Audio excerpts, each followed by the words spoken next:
All right, yeah, hey, thanks for the introduction. So this is joint work with my collaborators, Daan from Microsoft Research, Wouter Swierstra from the University of Utrecht, and Lindley from the University of Edinburgh, and I'm also from the University of Edinburgh. And what we're talking about here is really like how can you write nice binary search trees algorithms. And now if today maybe you want to write an algorithm on binary search trees or you want to teach it, you kind of have to decide between two versions. So you can either choose a functional algorithm or you can choose an imperative style algorithm. And there's different trade-offs you have to make, depending on which you choose. So functional algorithms tend to be quite elegant, but they also tend to be a bit slow because they're usually persistent, which means they need to copy a lot of data, and they use a lot of stack space. But then on the plus side, they're very easy to verify. So you can, for example, refer to something like software foundations if you want to actually have a verified implementation.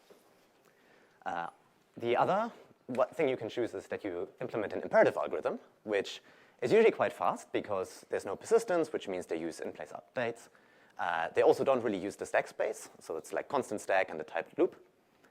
But kind of the thing you lose when you do that is that usually implementation becomes quite complex, and it is a bit harder to verify. And actually, we found that for some binary search tree algorithms, we actually did not find any verification online.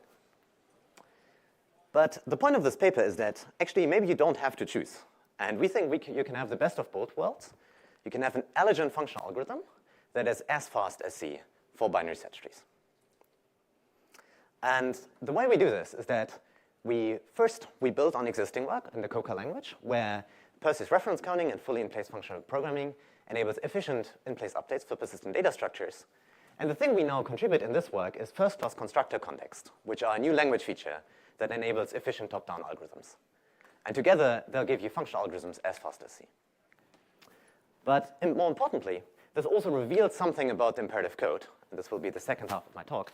We can verify some of the published algorithms for move-to-root trees, splay trees, and zip trees in Iris using the insights from the functional version. So let's jump right in. How does this look?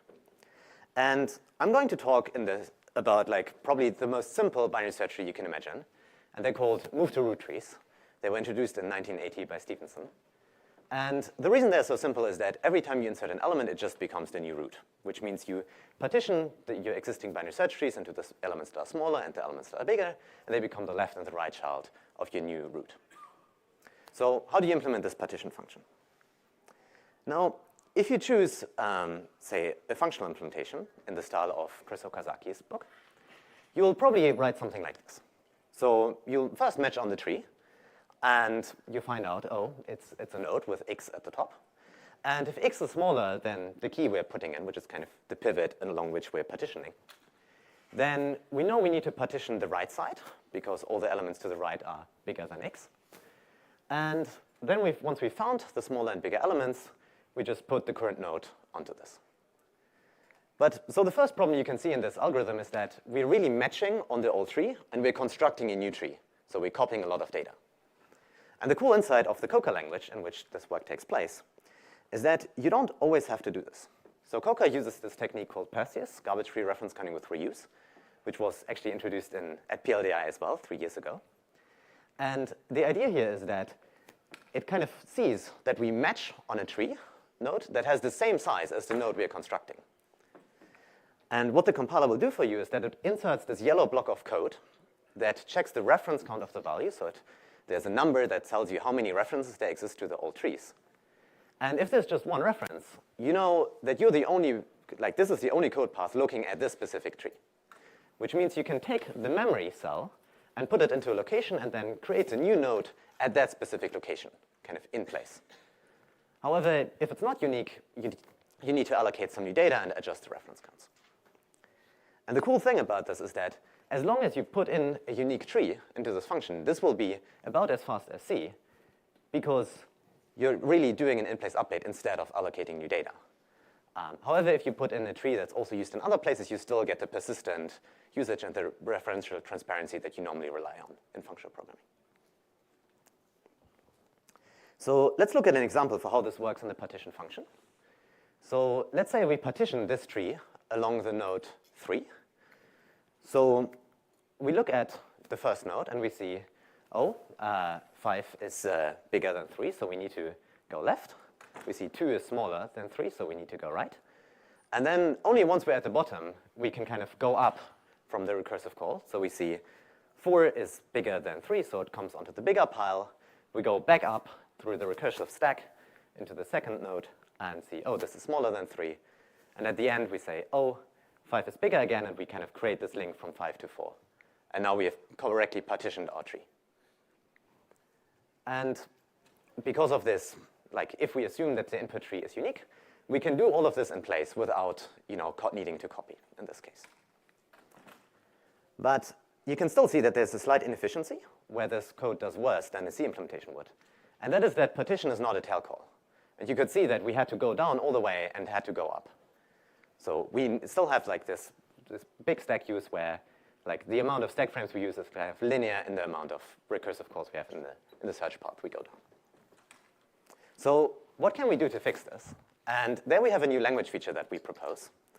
And we call this constructor context. And it's based on a paper by Minamide. And the idea is you can create a constructor context, which is kind of a data structure with a hole that still has to be filled.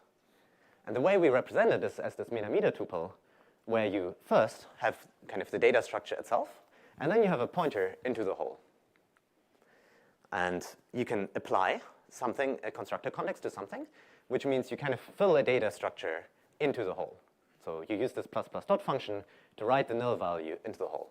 And this can be done in constant time because it's really just a mutation and looking up this pointer.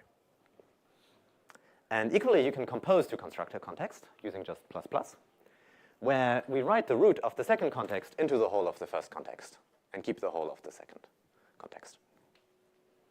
And what this allows us is that we can now very efficiently build up partial data structures where there's a hole that can be filled in constant time. But of course, in order to do this, we require this mutation, right? We need to actually mutate a pointer and write into a pointer. So how can we do this in a functional language where we still want to ensure referential transparency and we still want to think about our data as if it was immutable? And the idea is we can copy on demand if there's some sharing occurring here. So let's look at this example where we try to write both the value 3 and the value 4 into this partially built tree.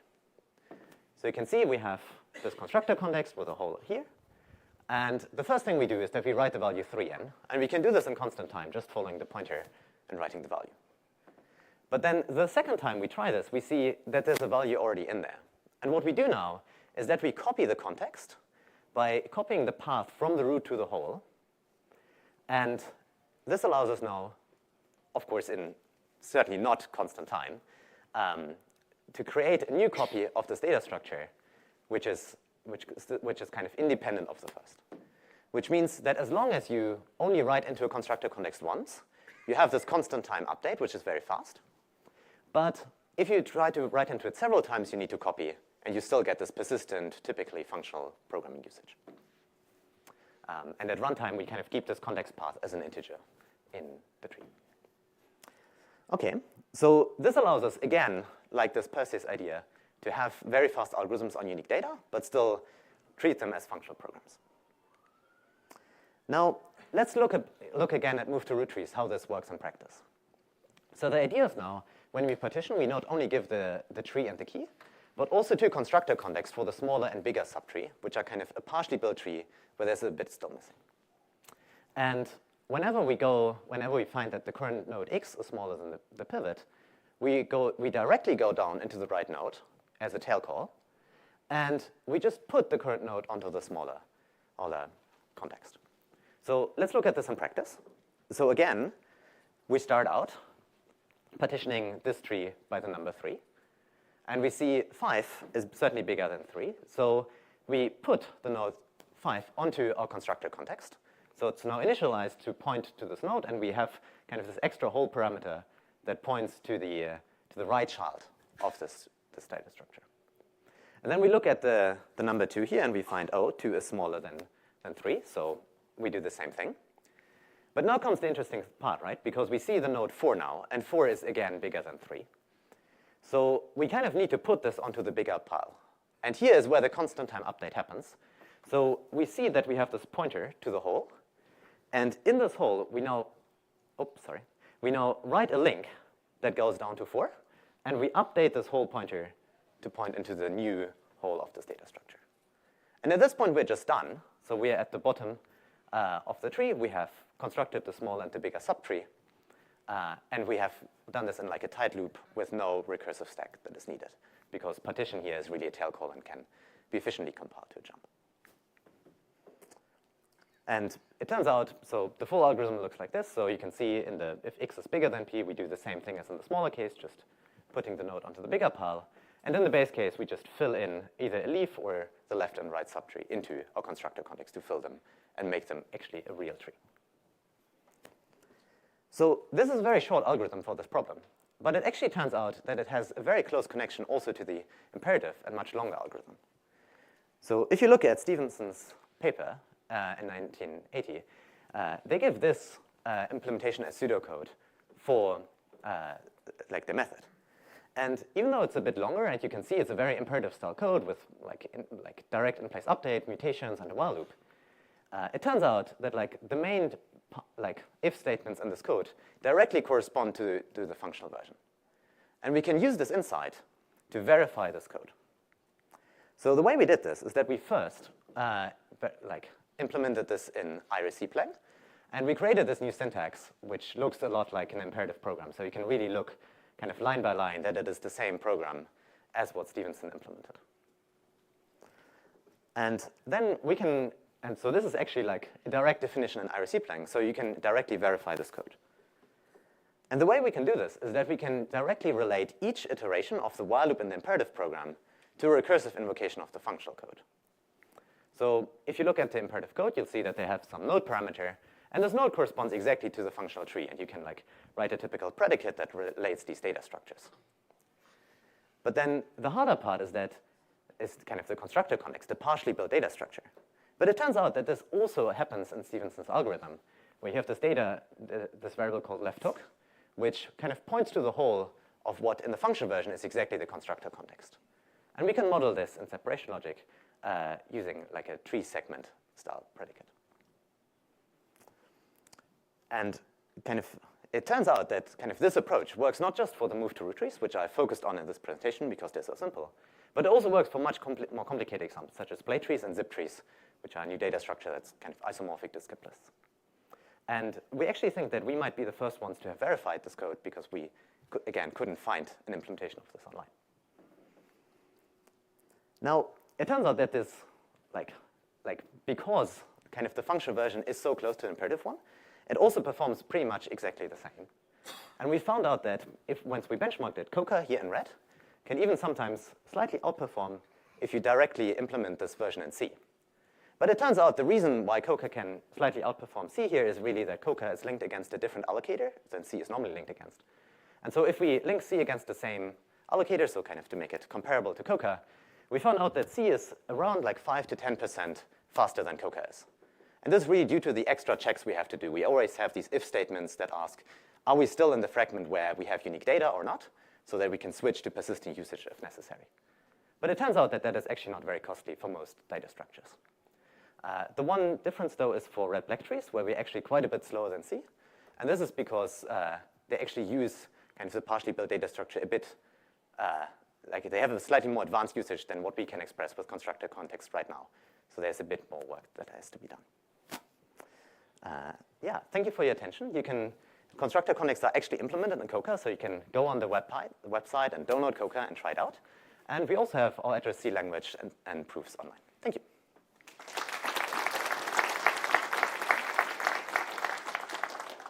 Thank you very much. If you have any questions, here's a microphone. Please come forward. And yeah, okay, we have the first question already. So if you go back to the slide where you introduced the context. Yes. I'm just curious, like how the language construct works. Like how many holes can you have? Just one? Are you limited to one? Okay.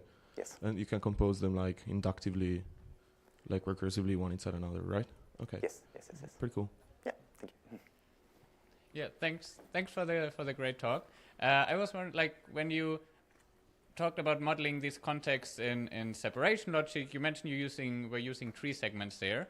Mm-hmm. Like, another way to model something with a whole data structure, the natural way to model a data structure with a whole and separation logic is to use magic wands, right? There's this paper, for example, like magic wands as frame, where you kind of get exactly what you hear. You have a hole, you can plug it in and add more stuff. What are your thoughts on that? Are you using magic wands under the hood, or like are you using something else, and why? So we're not using magic wands. So the way that these tree segments work is that you actually specify really what the data looks like in memory, and then at some point you say, oh, here's a hole that still needs to be filled. And then you kind of prove a lemma about this that ends up looking a lot like the magic wand theorem, in the sense that you say, if you have the context and you say what needs to go into the hole, you get the big data structure, right? So, and I expect we could probably also do this with magic wands. However, we have found that we did these proofs using an automation framework called Diaphragm. And for that, it is very important that you kind of leave the context definition opaque, so that you don't directly modify magic wands, but you kind of have a separate thing you can index on, so that the automation can work more effectively with that. Yeah, makes sense. Yeah, thank you. Thank you for your work. I was wondering about these constructor contexts. Yep. And updating them sometimes is not a constant time operation.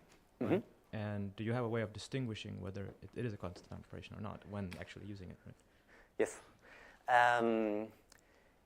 Yes, we kind of do. And so we have this keyword that I didn't go in very deeply, but so this comes from the work FP², fully in place functional programming. And this ensures that if you give in unique data to this function, it will keep them unique and only do the updates on the unique part. Which in particular means that if you have like a function that directly creates the constructor context, like the partition function will at some point like create fresh constructor context, you know they'll always be unique in there. Right. Thank you. Thank you. This is a very nice talk and a very elegant technique. So I am wondering, that's the first time I see it, and I haven't read your previous ICFP paper, but if I want to have your constructor context in OCaml or any other functional language, what would be, is this can be embedded somehow? Because if you screen, it looks like you carry the constructor and then you compose them as continuations, or you really need to have it as a language feature that goes outside of the functional paradigm? Yeah, so you could implement this as continuations as well, but then I don't think you can get the constant time update. Because in particular, then when you apply like a bunch of continuations you've built up, you usually need to like evaluate all of them at the same time. So you do need to make this a primitive. And so we believe that this technique we show here could also work in a language like OCaml. But of course, another thing you could imagine is that if you have something like a uniqueness type system, like the modes that were recently introduced by the Jane-Street folks, then you can also just always ensure that your constructor context is unique, and then you can actually do the mutation without having to worry about sharing. Thank you. Hello. First, thanks for the nice talk. And my question is similar with previous question. And this technique works outside of the COCA? Yes. Yeah, I think you can have this in any strict functional programming language. This work without the inside language feature reference counting, right? So yes, you need to have some way to do the in-place updates, and you can do this with reference counting, but you can also do it with like a linear or uniqueness type system. So let me maybe ask the last question. So if I understood correctly, in your verification, you show that the imperative code is in a sense equivalent to the functional implementation. Yes. And then do you prove separately that the functional code actually behaves like a binary search tree? And do you have any experience whether going via the functional implementation is simpler than proving directly that the imperative code is a binary search tree? Yeah, we think that that is true. Basically because proving like that a functional version is a binary search tree is textbook material, right? You can find it in software foundations. And then this equivalence between the binary, the functional and the imperative version also is very direct. Whereas, if you do this directly on the imperative version, you suddenly have to reason very hard about the imperative code, which you avoid by doing this extra step. All right, so let's thank the speaker again.